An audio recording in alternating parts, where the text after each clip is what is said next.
इष्टदेव परब्रह्म परमात्मा भगवान श्री हरि आज standard 10th 12th science and commerce के स्टूडेंट्स की और पेरेंट्स की ये मीटिंग में उपस्थित principal Minal madam, director Shri Shailesh sir, Ram Swami ji, Hari Swami ji, trustee मंडल जय श्री वगैरह, स्टूडेंट्स और पेरेंट्स। स्टूडेंट्स की तो हमारी मीटिंग होती रहती है, सभाओं में हम लोग कुछ न कुछ कहते रहते हैं, मोटिवेशन। लेकिन अब मुझे लग रहा है कि पेरेंट्स, टीचर्स, प्रिंसिपल्स, स्टूडेंट्स और मैनेजमेंट पांचों को मिलके और मेहनत करनी चाहिए, क्योंकि हमारे बच्चे बोर्ड में हैं। बच्चों को भी बहुत सिंसियर बनना पड़ता है। समय धीरे धीरे एग्जाम की ओर बहुत नजदीक आ रहा है। मैंने गत शनिवार की सभा में बच्चों को कहा था कि जैसे ट्रेन की हमारी व्यवस्था है, हमारा अगला स्टेशन भिलाड़ है, पैसेंजर वापी में खड़े हैं, तो भिलाड़ से जब ट्रेन छूटती है तब 2 बेल लगता है प्लेटफॉर्म के ऊपर, 2 बार बेल बजाते हैं, क्योंकि पैसेंजर को मालूम पड़े कि अब ट्रेन अगले स्टेशन से निकल चुकी है। जब प्लेटफॉर्म के अंदर एंटर होती फिर 3 बेल पड़ता है कि सावधान हो जाओ, आपका सामान देख लो। कोई पानी भरने गया, कोई पेपर खरीदने गए, कोई बुक स्टॉल पे गए, कोई किसी के साथ बात करता है, सब छोड़ दो, ट्रेन आने वाली है। तो हम लोग सावधान हो जाते हैं, हमारा सामान कहाँ है।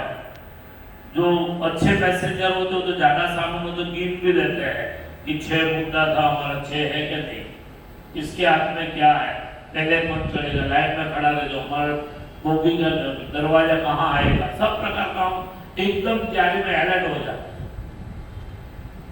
उसी प्रकार मैं मानता हूं कि अभी 6 मास से एग्जाम खत्म हो गई। सर को मैंने पूछा 80% से ऊपर अभ्यासक्रम बुक्स वाइज पूरा हो गया। मैक्सिमम क्लासों में, मैक्सिमम सब्जेक्ट्स में, 10th हो या 12th हो, साइंस हो या कॉमर्स हो, 80% सब्जेक्ट आपका खत्म हो चुका है। उसका मतलब अगले स्टेशन से ट्रेन निकल चुकी है। तो अब क्या करना चाहिए? पेरेंट्स को, बच्चों को, टीचर्स को ये डिस्कस करना बहुत जरूरी है। अगला 2 साल हमारा बहुत खराब गया कोरोना की वजह से, उसमें हम कोई जिम्मेदार नहीं थे। और जो चीज हम बच्चों से दूर रखते थे, खास करके मोबाइल, बच्चों को ना बोलते थे। कई बार होता था कई परिवारों में कि 10th और 12th में जब बच्चा आता था टीवी को भी ऑफ कर देते थे। आज क्या है माहौल मुझे मालूम नहीं, लेकिन पूरे घर के पूरे परिवार टीवी देखना बंद कर देते थे कि अब मेरा बच्चा 10th में है, तो हम लोग समूह में टीवी नहीं देखेंगे, टेलीविजन नहीं देखेंगे। इतना हम सैक्रिफाइस थे, भोग देते थे समय का। और समय ऐसा आया कि सामने से हमको मोबाइल देना पड़ा, हम मजबूरीवश हो गए। अब 2-2 साल तक कंटिन्यूड मोबाइल का यूज, तो माइंड में हैबिट पड़ गई, अब बिना मोबाइल चलता ही नहीं। कुछ न कुछ निमित्त से चाहिए। कई बार जब पेरेंट्स, प्रिंसिपल बुलाते हैं पेरेंट्स को, तब मालूम पड़ता है कि बच्चों ने पेरेंट्स को ऐसा समझाया है कि पेरेंट्स यही मानते हैं आज भी मोबाइल की आवश्यकता स्कूल के कारण है। 2-3 बार हमारा क्लैरिफिकेशन हुआ, नहीं हम मोबाइल तो नहीं बोलते हैं, तो पेरेंट्स बोलते नहीं, बच्चे बोलते हैं कि मेरा मोबाइल में सब कुछ आता है अभी भी स्कूल में। तो ये जो बीच वाली चीज है उसको हमें हटा के हमें सावधान करना है, खास करके स्टूडेंट्स को। आप बड़े बच्चे हो, आपके पास पेरेंट्स की, स्कूल की, आपके टीचरों की बहुत बड़ी अपेक्षा है। आज पास हो जाओ इट इज नॉट इनफ। पास होने से कुछ नहीं है। जब आप साइंस की अर्जी करोगे, मुझे साइंस लेना 10th वाले बच्चों की, तब मैडम बोलेंगे कि 70% के नीचे है तो हम साइंस नहीं देंगे। आपका लक्ष्य है मुझे डॉक्टर ही बनना है, आपका लक्ष्य है मुझे फार्मासिस्ट ही बनना है, आपका लक्ष्य है मुझे इंजीनियर ही बनना है, तो मुझे साइंस लेना ही है, आवश्यक है। तो 10th वाले बच्चे जो भी है उनको आज से तय करना पड़ेगा कि पास होना आवश्यक नहीं है, इनफ नहीं है। कई बार होता है बच्चे science maths commerce, science maths में ध्यान ज्यादा देते हैं। इंग्लिश तो मुझे आता है, सोशल कर लेंगे, वो कहाँ 11th में आने वाला है। हिंदी नॉर्मल है। उसी के कारण माइंड में ये सब्जेक्ट नहीं है, जो क्योंकि सबने जबरदस्ती किया है मैथ्स अच्छा होना चाहिए, साइंस तो आना ही चाहिए, फिर उसके आगे हम नहीं बोलेंगे, हिंदी में चलेगा, तो नॉर्मल सब्जेक्ट। जब बोर्ड में एग्जाम में बच्चा हिंदी जैसे सब्जेक्ट्स में फेल होता है, तब पूरी उनकी लाइफ बिगड़ जाती। और ऐसा होता है आज सोशल में कई बच्चे फेल है, मैंने देखा रिजल्ट। सोशल जैसे सब्जेक्ट्स में बच्चे फेल है, मैथ्स जैसे स्कोरिंग सब्जेक्ट्स है उसमें बच्चे बहुत पीछे हैं।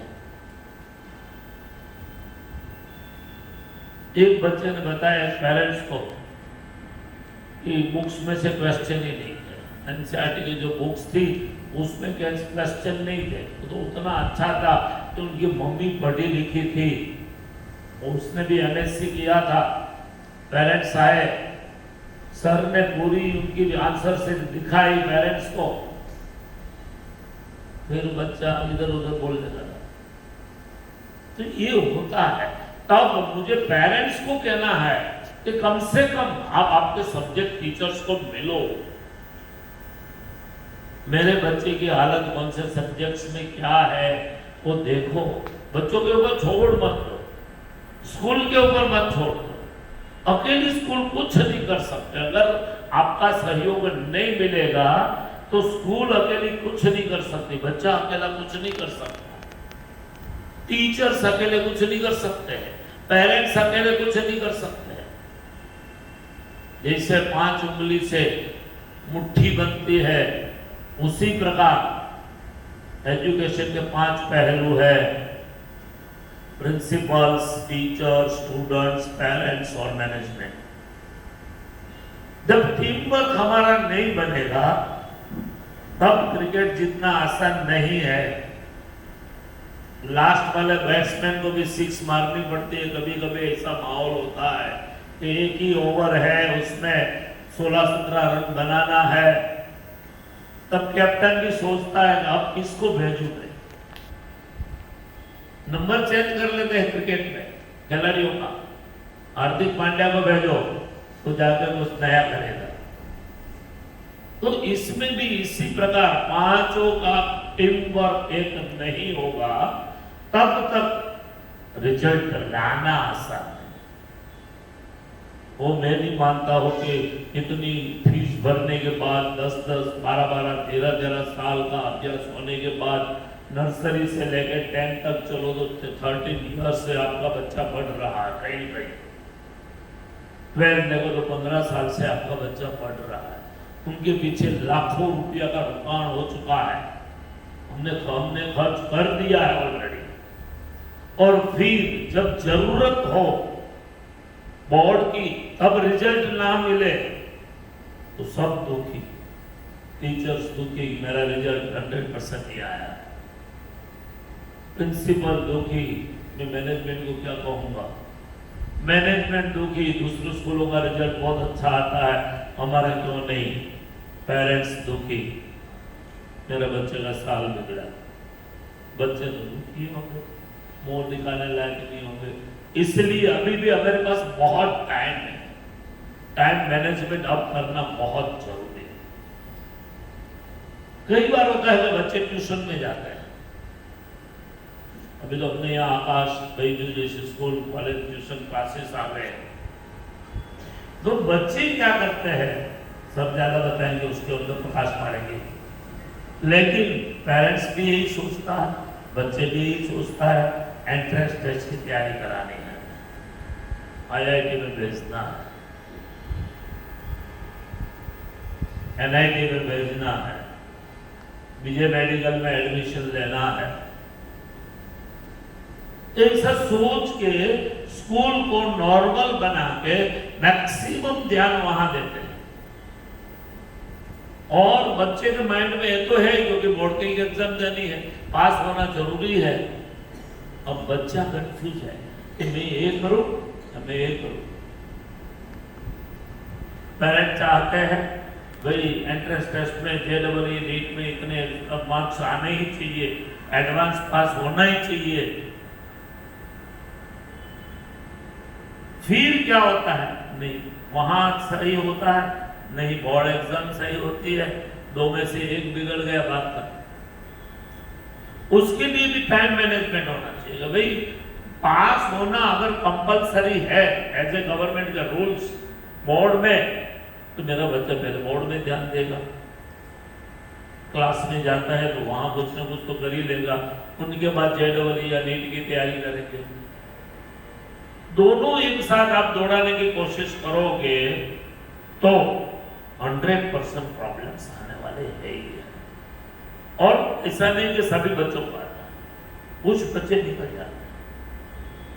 मैं बच्चों को कई बार ये भी कहता हूं, आपकी उम्र समान है, जो आपके क्लास में जो स्टूडेंट्स है 40 स्टूडेंट्स है पर क्लास, तो 40 की उम्र एक सारी की है, उनके पढ़ाने वाले टीचर एक ही है, टाइम टेबल सेम है, NCERT की बुक सेम है, देने का जो लिखने का पेपर है वो सेम है, कोई डिफरेंस नहीं है।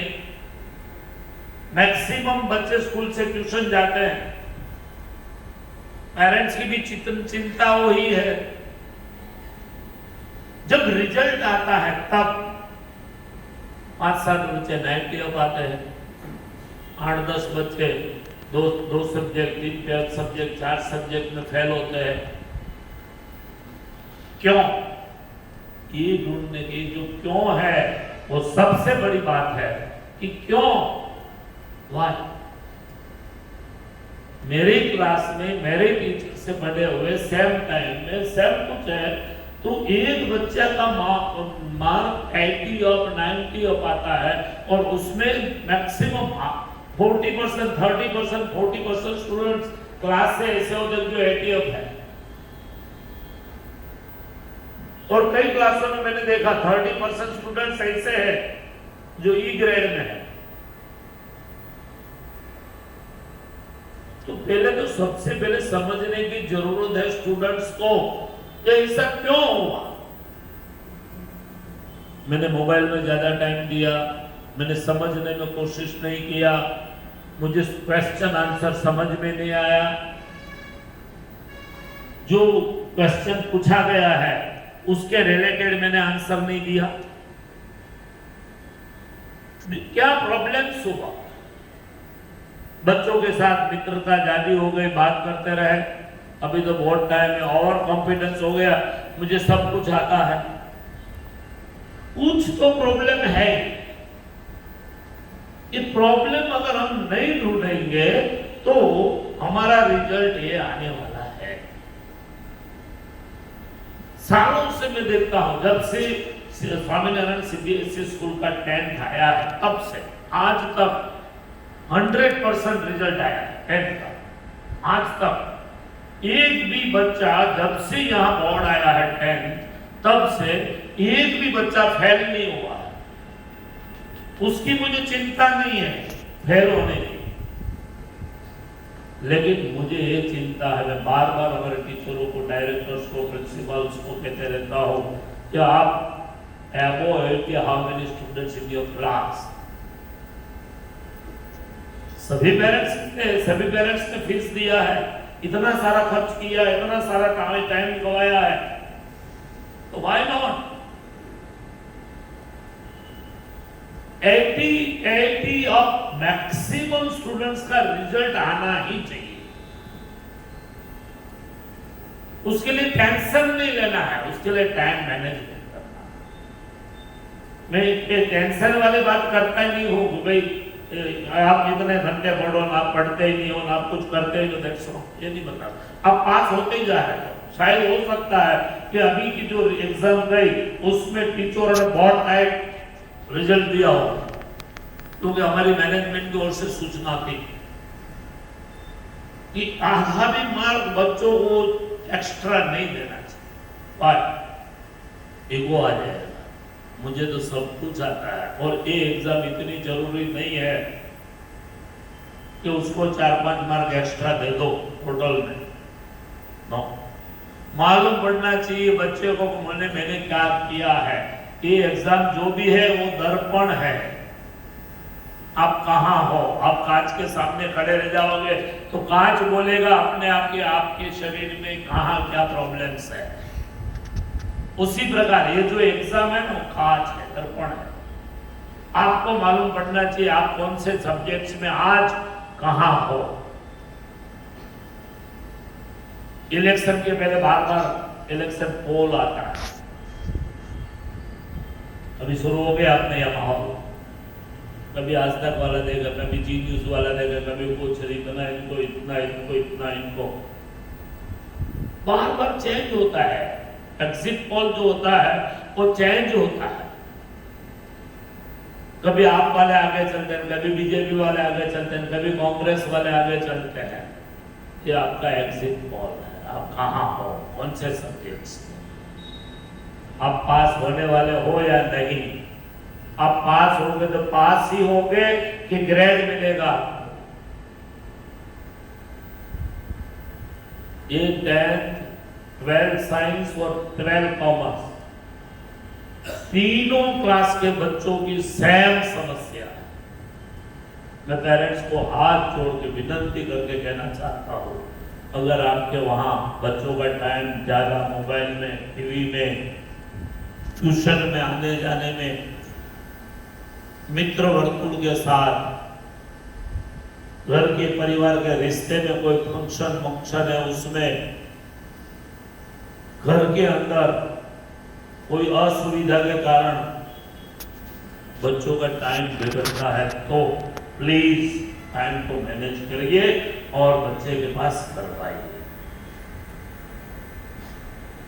ट्यूशन में अगर बच्चा जाता है तो आप कभी कभी टीचर्स को मिलिए, क्वेश्चन करिए कि मैडम, सर, मैं आपको फीस दे रहा हूं। आप कभी कभी आपके स्कूल के टीचर्स को भी मिलिए, क्यों मेरा बच्चा इतना पीछे ये सब्जेक्ट्स में है। आप मिलोगे नहीं साल भर तो मालूम नहीं पड़ेगा, बच्चा तो कुछ न कुछ आंसर दे देंगे। आज का माहौल ये है एक ही बच्चा। सबसे बड़ा प्रॉब्लम आज हो तो ये है, कई पेरेंट्स आगे शिकायत करते हैं, स्वामी जी हमारी बात तो सुनते नहीं, क्या करें। ओके, एक ही है, छोड़ दिया उसको। नहीं सुनना, अगर आपके पेरेंट्स बच्चों को कुछ कहते हैं उसको नहीं सुनना तो नुकसान आपका ही है, पेरेंट्स का नहीं है। ये हर एक बच्चे को समझना चाहिए, ये नुकसान आपका ही है। क्यों कि आने वाला समय एजुकेशन में डेली कुछ नया आ रहा है, आविष्कार हो रहा है नया। आपको अच्छा सा कंप्यूटर नहीं आएगा, आपको अच्छे से लैंग्वेज नहीं आएगी, आपको मैथ, साइंस, कॉमर्स उसमें कुछ डीपली नॉलेज नहीं होगा तो आप नहीं चल पाओगे समाज में। बहुत मुश्किल समय आ रहा है। अब आने वाले समय में जब आप लोग मतलब बच्चे आप ग्रेजुएशन करके, मास्टर डिग्री करके जब जॉब करोगे अपने मम्मी पापा का बिजनेस संभालोगे, तब मालूम पड़ेगा इसमें तो कितना हर्डल्स है, कितनी मुश्किलियां है। मार्केटिंग सही से नहीं होता है, मैनेजर्स काम नहीं कर रहे हैं, खुद मैनेजर है तो मुझे कुछ नॉलेज नहीं पड़ रहा है, मैं सामने वाले से कैसे बात करूं, ये सब प्रॉब्लम्स आएगा अगर आप एजुकेशन में डीपली नॉलेज नहीं रखते हो तो। आने वाला समय और हड्डल वाला है, समझो, ये मत समझो कि बहुत विकास हो रहा है, विकास का दूसरी साइड देखो तो विनाश भी उतना ही हो रहा है। आज बड़ी बड़ी कंपनी, कल मैंने देखा माइक्रोसॉफ्ट ने 20,000 लोगों को छटनी करके छोड़ दिया, निकाल दिया, गई साल की बात कर रहा हूं मैं। 20,000 लोगों को एक कंपनी ने रोड के ऊपर ला दिया। सब कंपनी इंटरनल कंपटीशन कर रही है, जो इंटरनेशनल कंपनी है बाजार से नॉलेजेबल पर्सन ढूंढ रही है, कम दाम में लोगों को ले रही है, उसको भी दिखना है। तो ये जो मम्मी पापा आपको कुछ उपदेश देते हैं, कुछ बात करते हैं घर में, कुछ पढ़ने की बात करते हैं, कुछ ज्ञान देते हैं, तो हर एक बच्चों को ये समझना चाहिए कि मेरे मम्मी पापा मेरे दुश्मन नहीं है, मेरी खुद की वो चिंता कर रहे हैं। अगर आपके टीचर्स आपको डांटते हैं तो ये नहीं समझना चाहिए कि इतने लोग स्टूडेंट्स के बीच में मुझे क्यों डांट दिया, ये समझना चाहिए पॉजिटिवली कि मैंने ऐसा क्यों गलती किया तो मुझे डांट पड़ी। पॉजिटिवली लो, कोई दुश्मन नहीं है आपके, नहीं मम्मी पापा, नहीं टीचर्स, नहीं प्रिंसिपल, नहीं मैनेजमेंट, नहीं ट्यूशन टीचर्स, सब आपके फ्रेंड्स हैं। सबकी अपेक्षा है आप अच्छे बनो, आप नॉलेजेबल बनो, आप आगे बढ़ो, आपका विकास हो।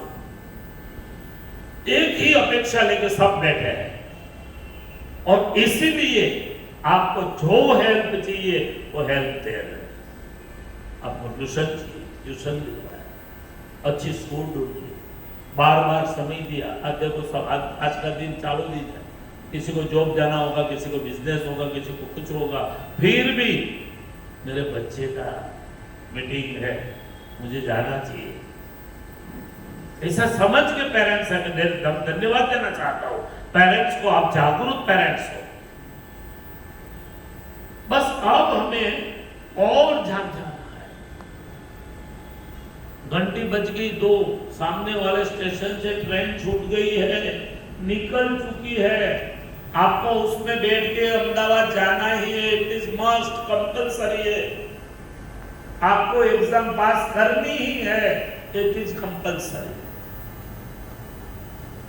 आपको ये grade A1, A2, B1, B2 grade लाना ही है, ये कंपल्सरी।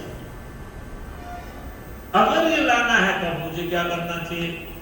सबसे पहले मम्मी पापा को सुनो, उनको समझो, घर में वो है आपके साथ, टीचर्स की बात सुनो, टीचर्स जब सब्जेक्ट समझाते हैं तब, अब रिवीजन होगा तो रिवीजन में और ज्यादा ध्यान दो, पढ़ाई से ज्यादा। कई बार बच्चे बोलते हैं तो रिवीजन है,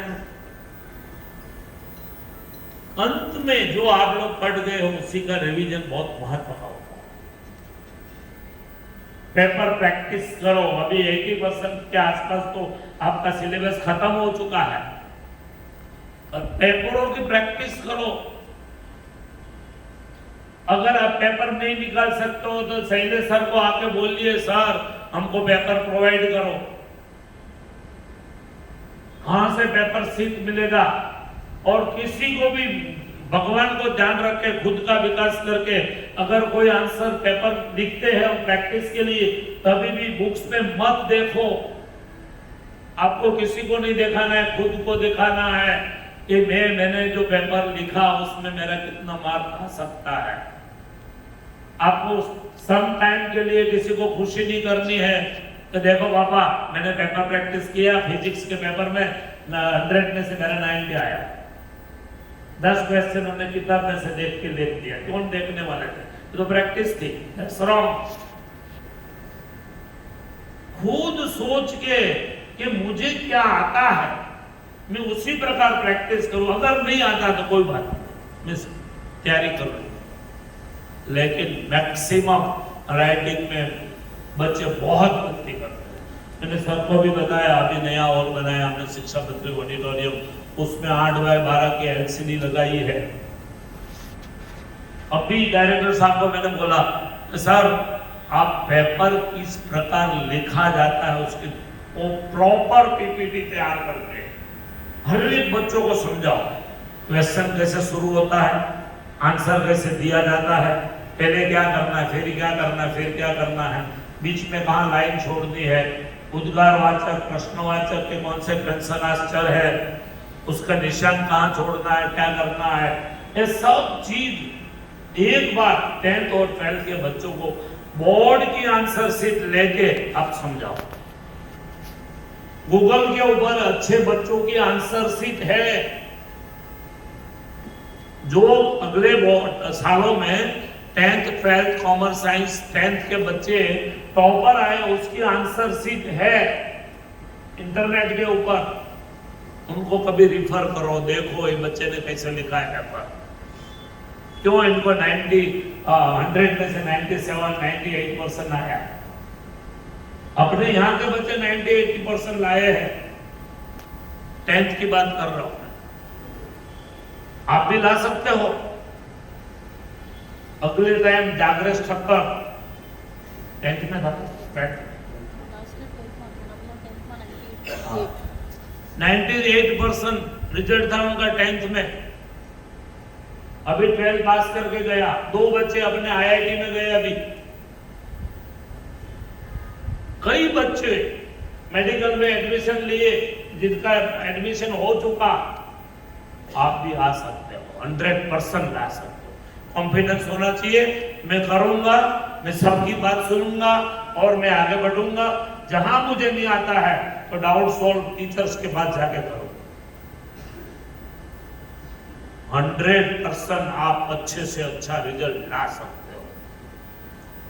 कॉन्फिडेंस रखो और कॉन्फिडेंस के साथ लक्ष्य नक्की करो, अभी से मुझे इतना परसेंटेज लाना ही है। कई बार हम लोग बच्चों को पूछते हैं साइंस लेना है कॉमर्स में, 10th में, वो मालूम नहीं, वो तो रिजल्ट आएगा करते हैं। 12th के बाद पूछते हैं आपको क्या करना है, वो भी मालूम, रिजल्ट आएगा करते हैं। रिजल्ट आएगा तब नहीं देखना है, रिजल्ट उसी प्रकार लाना है। साइंस में अगर एडमिशन लेना है तो 75% चाहिए मुझे, बस बात खत्म। रिजल्ट आएगा तब मैं चॉइस करूंगा, दैट्स रॉन्ग। मुझे उस प्रकार रिजल्ट लाना है। मुझे बीजे मेडिकल में एडमिशन लेना है तो मुझे देखना पड़ेगा कि साइंस में टॉप क्या था अगले साल का। इंटरनेट पे है सब कुछ, तो आपकी कॉलेज चॉइस अभी से होनी चाहिए, आपकी फैकल्टी चॉइस अभी से होनी चाहिए। और वहां एडमिशन लेने के लिए मैं ओपन में आता हूं, मैं ओबीसी में हूं, मैं एससी में हूं, मैं एसटी में हूं, जिसमें भी हूं, उसका कट ऑफ लास्ट क्या था मुझे मालूम होना चाहिए। और ऐसा नहीं कि बाद में अभी मालूम होना चाहिए और उस प्रकार के मैं तैयारी करूं क्योंकि मुझे वहां एडमिशन। कई बार स्टूडेंट्स को मालूम ही नहीं है क्या करना है, देखेंगे, देखना नहीं है, अब आगे बढ़ना है। ज्यादा समय में नहीं लूंगा इसलिए सर भी कुछ कहेंगे, तो मेरा तो इतना ही कहना है कि अब अगले स्टॉप से ट्रेन निकल चुकी है, आप सावधान बन जाओ। आपको कौन से सब्जेक्ट्स में कौन से आंसर, कौन सा चैप्टर, कौन से विषय में डाउन है वो अभी से आपको मालूम पड़ना चाहिए कि फिजिक्स में 7वां चैप्टर मुझे नहीं आ रहा है, वो समझ में नहीं है, उसको मुझे समझना पड़ेगा। बायो में मुझे ये चैप्टर नहीं आ रहा है, वो मुझे समझ में नहीं आया है, तो मुझे इसको समझना पड़ेगा। तो माता पिता पढ़े लिखे हैं तो उनके पास बैठो, ट्यूशन टीचर से वहां उनको पूछो, क्लास में आके डाउट सोल्व करो, कुछ भी करो, लेकिन जो चीज आपको नहीं आ रही है उसको अभी से प्रॉपर देख के उनकी तैयारी करो। भगवान सबको बहुत अच्छी शक्ति प्रदान करे, बच्चे सावधान बन जाए, मेरी बात आपको अच्छी लगी हो तो आज से ही मम्मी पापा को परेशान करना छोड़ दीजिए। आप अपने खुद गुरु बन जाइए। मुझे आगे बढ़ना है, किसी की मेहनत से नहीं, मेरे को मेरे पैर पे खड़ा रहना है, मुझे अच्छे से अच्छा करके दिखाना है। अब मैं आज तक जो भी हुआ, अब आज से मैं मेरा गुरु बन के मैं खुद पढ़ाई करूंगा, मैं खुद ध्यान रखूंगा और मैं आगे बढ़ूंगा। भगवान सबको शक्ति प्रदान करे, ऐसी प्रार्थना के सबको बहुत बहुत धन्यवाद, अभिनंदन। और पेरेंट्स जो आप उपस्थित हुए हैं, जागरूक पेरेंट्स हुए समाज के, आपको भी बहुत बहुत शुभेच्छा, अभिनंदन, धन्यवाद। जय स्वामीनारायण।